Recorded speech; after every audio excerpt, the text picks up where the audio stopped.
Hi, everybody. It's Victoria. Taking off the glasses again. Oh, the life of camera work. Good morning. How's everybody doing on this spectacular, semi-spectacular day in Toronto?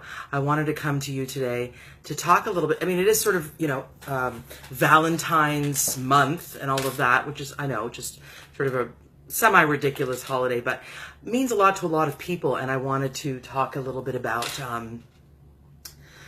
you cannot control another person's feelings, essentially, when you're drawing boundaries.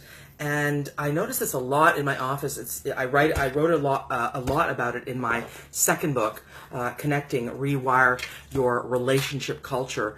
But essentially, when you're working with drawing boundaries, which, is challenging for many, many people, saying no, taking your space, just telling someone that this is something, a line you would rather them not cross. It makes people very uncomfortable. It's not something that's readily taught in family cultures. It's not something that's readily, discussed or even taught so that it's done in effective, skillful ways. Therefore, I like to talk about this to facilitate and teach people, tips about this concept. And I'm not going to talk in great depth about it, but I am going to say that, having a boundary, the very definition of a boundary essentially is you decide, or you tune into your being, and you decide that your being requires a level of space, whether it be emotional space or physical space, or financial space or spiritual space, but you start to tune in deeply into your self culture, and you start to say, okay, what is it that I need? And that's such a profound question. What am I feeling in this moment, and what do I need in this moment are the two questions that will lead you to your boundaries, whatever they may be. What am I feeling in this moment? What do I need in this moment? And a lot of people are sort of numbed out to their feelings in the moment. But it's really, really important to start to understand that if you are numbed out, you're not going to understand your boundaries.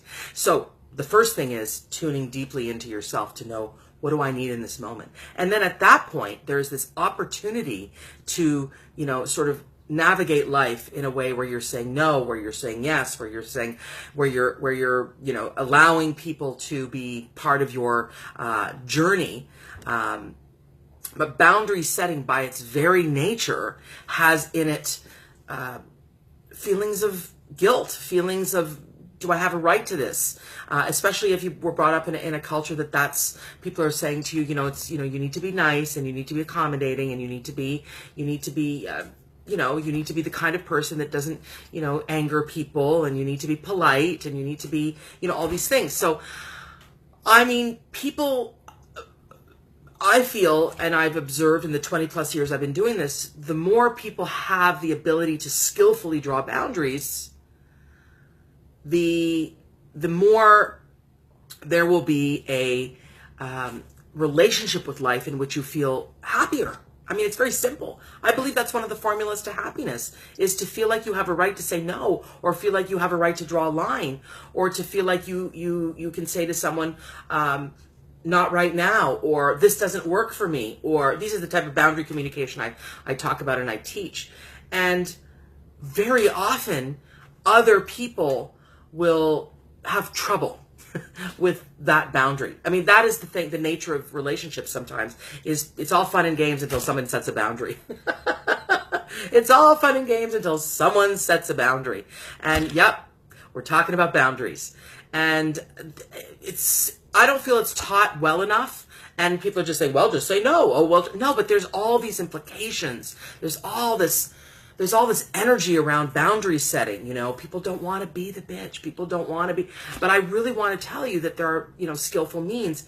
But the one hint that I want to give people, a real sort of important nugget here, is that when you're setting your own boundary, or when you've determined that you need to say no, or you need to set that boundary piece, the truth of the matter is that you have you can't control the other person's feelings, okay? Your business is doing it in as fair and as kind and as loving a way as possible. That's your business. That's what you've got to do. That's the piece that you need to work on, to deliver the message in a fair way, in a kind way. Where possible, Sometimes you need a hammer in a situation. Sometimes all you need is a thumb on a thumbtack, right? So let's just, discernment is an important piece here. Being discerning as to what's necessary for the moment. And so, sometimes you're just, but really, even when you need a hammer, try and do it with finesse. Try and do it with deliberate groundedness so that you're not sort of flying off the handles. Don't let your emotions own you. You own your emotions. And especially if you're feeling like you have a right to say no or a right to draw that boundary, you're going to be much more deliberate and much more apt to being kind and fair and loving, yet grounded. And just like in a car, you can't press the gas at the same time as pressing the brakes. That's the same thing in a boundary setting situation. You can't be thinking about your boundary and then worrying about the other person's feelings. And Leslie says the only thing we can control is our delivery. Exactly. That's exactly right. I mean, when you are troubleshooting, I like the word troubleshooting your emotions, you have to look at your own delivery and your own skillful means of communicating things. But when we're deciding, tuning in deeply into yourself and going, okay, what do I feel? The one question. What do I need? Second question. This is the very important piece that determines what's happening. You can't necessarily be worrying about, are they going to like me? Are they going to not like me? Are they going to? The other person's feelings is their responsibility. The other person's feelings are not your responsibility. This is where you create a healthy boundary even in that process. And to me, the journey toward healthy boundaries is to owning the fact that the other person's feelings are their responsibility. And then you have to decide inside yourself, okay, what am I going to say here? And hopefully what you're going to say is fair, is kind, is clear, is direct, is not mixed up, and is not sort of super emotional all over the place. It's a journey toward really teaching people how to treat you. I mean, people say that all the time. Oh, teaching people how to treat you. How incredibly, how incredibly cliche can that be? But no, really, you are teaching people by your actions how to treat you. And in the case of a boundary setting, you're teaching people that you actually feel that you have value. You have value. And when you teach people that you have value, interestingly, you send an airway, you send a vibration, almost like a beacon to the universe, to the world, and to other people's energies, that they register, that's a person that cares about themselves. That's a person that likes themselves, and that's a person that I need to respect.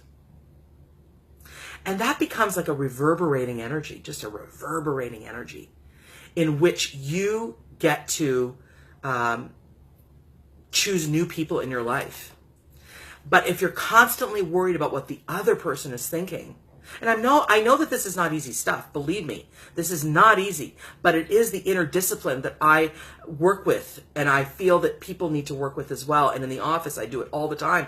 I'm always giving people assignments. Okay, this week you're going to draw some boundaries. And it's not easy. It's a hard homework assignment.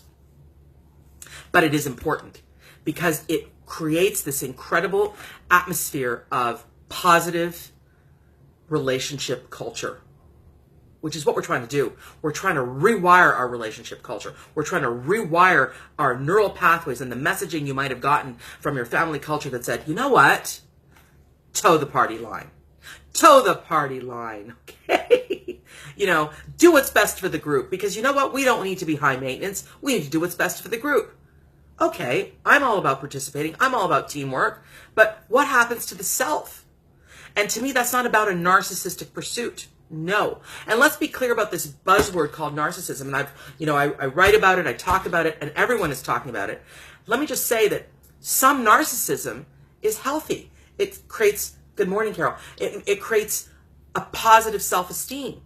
Over-obsessing on self with disregard for everyone else, that's the unhealthy narcissism.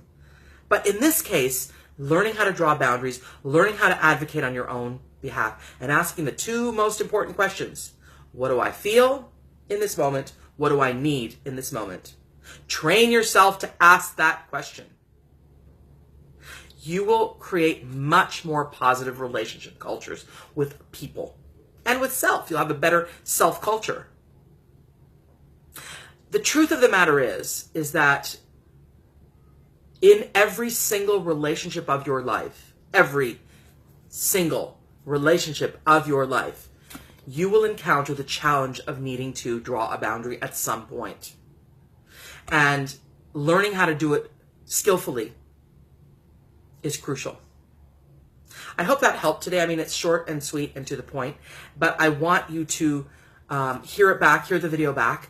But the biggest key is not taking responsibility for other people's feelings, but being in charge of your own feelings, your own needs, and then going about the business of deciding what kind of space you need, and not putting your foot on the brake and on the gas at the same time while you're drawing that boundary.